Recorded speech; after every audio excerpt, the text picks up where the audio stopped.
नमस्कार। Famous stories of the world की भारतीय साम्राज्यों की कहानी में आपका स्वागत है। हमारी 1857 की क्रांति के नायकों से संबंधित कड़ी चल रही है और इसी कड़ी में आज आगे बढ़ते हैं और देखते हैं एक और नायक, जनरल बख्त खान। देखिए, जनरल बख्त खान वो शख्स थे जिन्होंने 1857 की क्रांति के दौरान दिल्ली शहर में विद्रोही बलों के कमांडर इन चीफ का काम किया था। देखिए, जनरल बख्त खान का जन्म 1797 ईस्वी में हुआ था और इनका जन्म है वो संयुक्त प्रांत रोहिलखंड के बिजनौर में हुआ था। इनकी माँ अवधि राजकुमारी मानी गई है और यह रोहिल्ला से संबंधित माने गए हैं। बाद में ये ईस्ट इंडिया कंपनी की सेना में भर्ती हो गए और वहां पर सूबेदार बन गए थे, जिन्हें मुख्य देसी कमांडिंग अधिकारी के रूप में माना जाता है। उन्होंने बंगाल घुड़सवार तोपखाने में 40 वर्षों का अनुभव प्राप्त किया था। सूबेदार बख्त खान विद्रोही बनने से पहले ब्रिटिश अधिकारियों के बीच काफी लोकप्रिय थे और बख्त खान उन अधिकारियों से भी परिचित थे जो 1857 में दिल्ली की नाकाबंदी के दौरान उनके खिलाफ काम करने वाले थे। उन्हें ब्रिटिश अधिकारियों द्वारा सबसे बुद्धिमान चरित्र के रूप में वर्णित किया गया। युद्ध के समय उन्हें वित्तीय संकट का काफी सामना भी करना पड़ा था, लेकिन दिल्ली से निर्वासित होने के बाद तो और भी मुश्किल हो गई थी, क्योंकि विद्रोह के समय अंग्रेजों ने उन्हें घायल कर दिया था। हालांकि कई उर्दू लेखकों ने बख्त खान को रोहिला वंश का बताया, लेकिन उनमें से भी स्पष्ट पारिवारिक पृष्ठभूमि का पता नहीं चलता। उनके विद्रोह के दमन में भाग लेने वाले ब्रिटिश सैन्य अधिकारियों में से तो एक अधिकारी उन्हें हिंदू परिवार से जुड़ा हुआ बताते हैं, जो कहते हैं कि बाद में इस्लाम धर्म में तब्दील हो गया था। एक ब्रिटिश जासूस मुंशी जीवन लाल के अनुसार बख्त खान ने मुगल होने का दावा किया था और बहादुर शाह जफर के परिवार से वो जुड़ा हुआ था, ऐसा बताया जाता है। ख्वाजा हसन निजामी उन्हें अपने मातृ पक्ष से अवध के नवाबों और पैतृक पक्ष से वो गुलाम कादिर रोहिला से संबंधित होने का दावा करता है, लेकिन ये बिना किसी अधिकार के है। इनका जन्म रोहिलखंड के बिजनौर में हुआ था। बाद में ईस्ट इंडिया कंपनी की सेना में सूबेदार बने, देसी कमांडर बने, बंगाल घुड़सवार तोपखाने में 40 साल अनुभव प्राप्त किया और साथ ही साथ प्रथम एंग्लो अफगान युद्ध की कार्यवाही को भी इन्होंने बखूबी देखा था। ब्रिटिश भारतीय तोपखाने में उत्तर भारतीय मुसलमानों को आमतौर पर प्राथमिकता दी जाती थी और वे प्रतिष्ठान का बहुमत बनाए भी करते थे। 1857 का भारतीय स्वतंत्रता संग्राम जब शुरू हुआ, यह तब हुआ जब सिपाहियों के एक समूह ने नई राइफलों के कारतूस के इस्तेमाल के खिलाफ यूज करने से मना कर दिया और विद्रोह कर दिया, क्योंकि इसमें गाय और सुअर की चर्बी का इस्तेमाल माना गया था। इससे मुस्लिम सैनिक भी नाराज हुए और हिंदू सैनिक भी। दिल्ली के आसपास के इलाकों में अंग्रेजों के खिलाफ विद्रोह अब तेजी से फैलने लगा।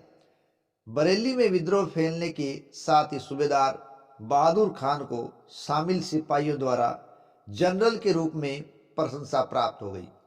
जब बख्त खान ने मेरठ में विद्रोह के बारे में सुना तो उसने मुगल सम्राट बहादुर शाह जफर की सेना का समर्थन करने के लिए दिल्ली कूच करने का फैसला कर लिया और जब बख्त खान 1 जुलाई 1857 को बड़ी संख्या में रोहिल्ला सिपाहियों के साथ दिल्ली पहुंच गया, तब तक शहर पर विद्रोही सेना का कब्जा हो चुका था और मुगल शासक बहादुर शाह जफर को भारत का सम्राट घोषित किया जा चुका था। बख्त खान के नेतृत्व में बरेली ब्रिगेड में बंगाल नेटिव इन्फेंट्री की 4 रेजिमेंट, घुड़सवार सेना की 1 रेजिमेंट और तोपखाने की भी एक हिस्सा शामिल था।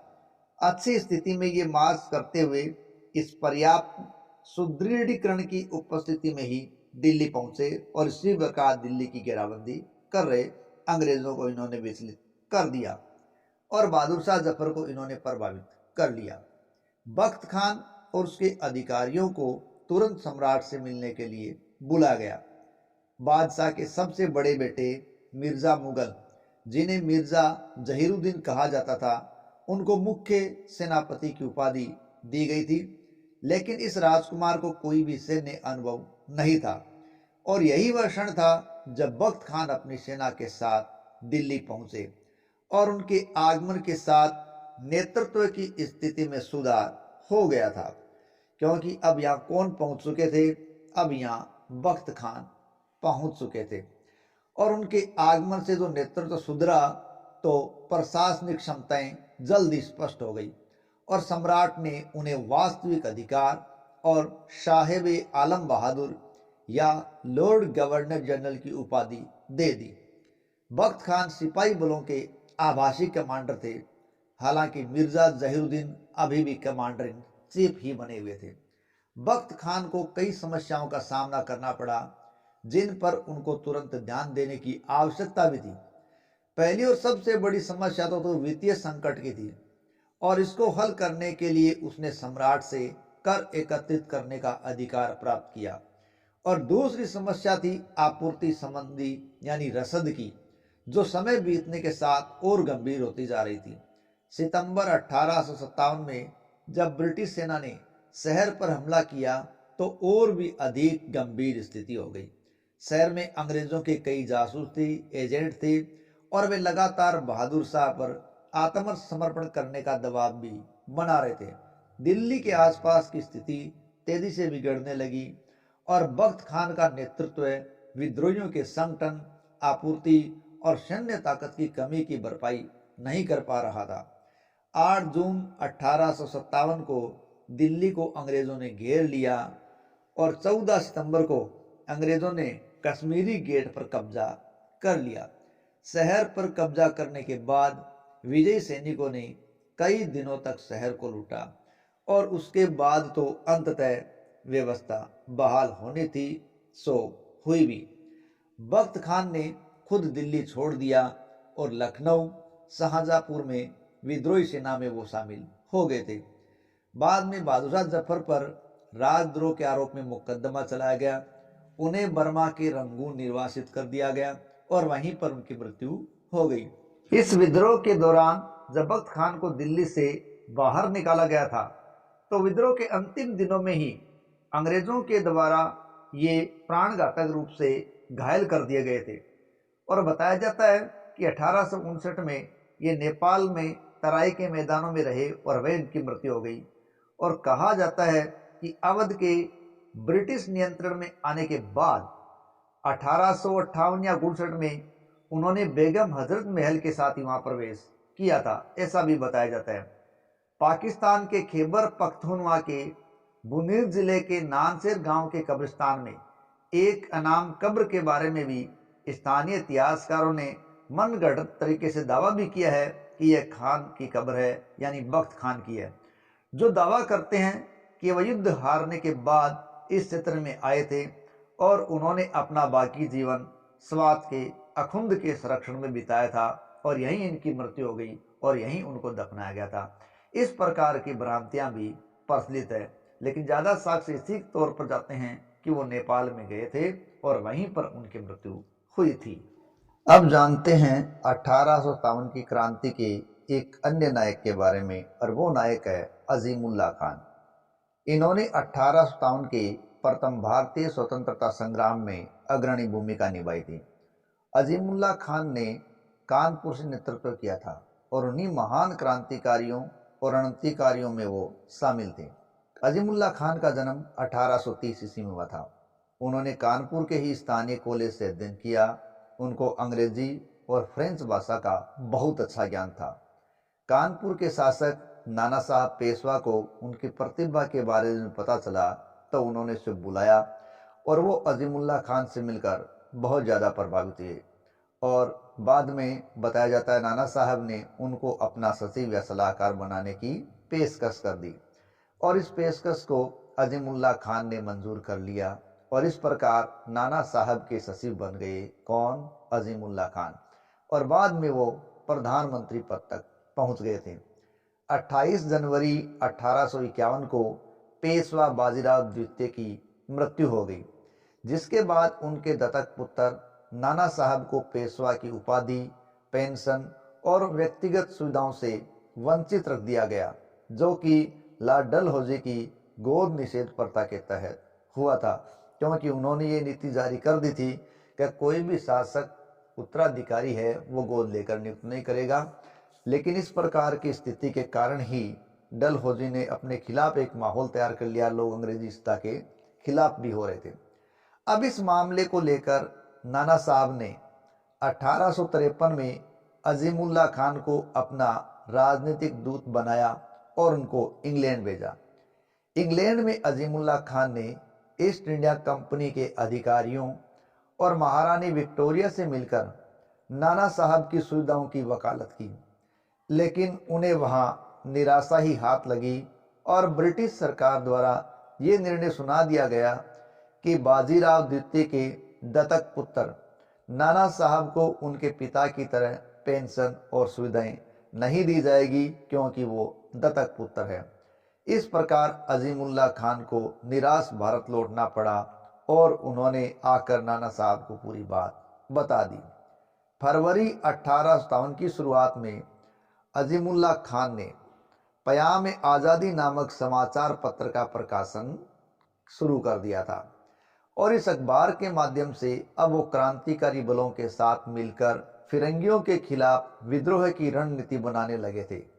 उधर दिल्ली में क्रांति के महानायक मुगल सम्राट बहादुर शाह जफर ने भी विद्रोह का आह्वान कर दिया, क्योंकि क्रांतिकारी वहां पहुंच चुके थे और वो बहादुर शाह को नेतृत्व देना चाहते थे और इस नेतृत्व को बहादुर शाह ने स्वीकार किया। तब सभी क्रांतिकारी नेता अपने अपने इलाकों में विद्रोह करने लगे थे और इस क्रम में दिल्ली से बहादुर शाह जफर के साथ साथ बख्त खान भी थे और कानपुर में नाना साहब और अजीमुल्ला खान, झांसी में महारानी लक्ष्मीबाई और बांदा स्टेट से नवाब अली बहादुर द्वितीय, फैजाबाद से मौलवी अहमदुल्ला, इलाहाबाद से मौलवी लियाकत अली, लखनऊ से बेगम हजरत महल, बरेली से खान बहादुर खान, जगदीशपुर से बाबू कुंवर सिंह, ग्वालियर से त्यांत्या टोपे, मेरठ से धन सिंह गुज्जर, बैरकपुर से मंगल पांडे, रामगढ़ से अवंती बाई, वल्लभगढ़ से राजा नाहर सिंह, रेवाड़ी से राव तुलाराम और इसी प्रकार बड़कागढ़ से राजा विश्वनाथ आदि ने अलग अलग क्षेत्रों में नेतृत्व किया था। इसकी रणनीति अजीमुल्ला ने पयाम आज़ादी नामक समाचार पत्र के माध्यम से गुप्त रूप से बना रखी थी। क्रांति की आग जब कानपुर फैली तो नाना साहब और अजीमुल्ला खान ने अंग्रेजी सेना का डटकर मुकाबला किया और एक बार तो अंग्रेजों के दांत उन्होंने खट्टे कर दिए। लेकिन जैसे जैसे क्रांति बढ़ती गई, अंग्रेजों को देसी रियासतों का, अन्य सहयोगियों का साथ मिलता चला गया और उनकी ताकत बलवती होती चली गई और अब क्रांति को रोकने में उन्होंने अपनी पकड़ मजबूत कर ली थी। ऐसी स्थिति के अंदर भारतीय क्रांतिकारियों की हार होनी निश्चित थी और वो हुई भी।